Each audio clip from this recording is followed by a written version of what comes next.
మీ నాన్న మాట వినాలి. నిన్ను కనిన తండ్రి అని ఎందుకు వాడాడంటే, అందరూ బయట వాళ్ళ మాటలు బాగా అంటారండి, వినట్లేదు.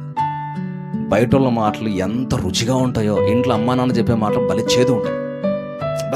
చెప్పొద్దు, నువ్వు అసలు నాతో మాట్లాడొద్దు, నీ మాటలంటే నాకు నచ్చడం లేదు. పక్కింట్లో ఉన్న వాళ్ళు చెబితే మాత్రం చెవి కోసుకుంటారు, ఎంత రుచిగా ఉంటాయో.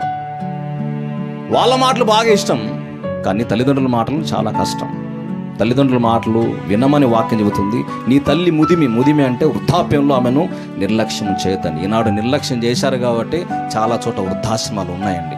వృద్ధాశ్రమంలోకి ఎవరైతే తమ తల్లిదండ్రులను చేర్చారో వాళ్ళందరికీ బ్యాడ్ న్యూస్ ఏంటో తెలిసిన, మీ ఆయుష్కాలం తగ్గించబడుతుంది. మీరు దీర్ఘాయుష్మంతులు అనుకుంటారేమో, కాదు, మీరు అల్పాయుష్మంతులు అవుతారు. ఎందుకంటే మీ తల్లిని తండ్రిని సన్మానించలేదు కాబట్టి మీరు ఖచ్చితంగా మీ ఆయుష్కాలం తగ్గుతుంది. ఆయుష్కాలం ఎందుకు తగ్గుతుందంటే మీకు ఏదో ఒక జబ్బు రాబోతుందని.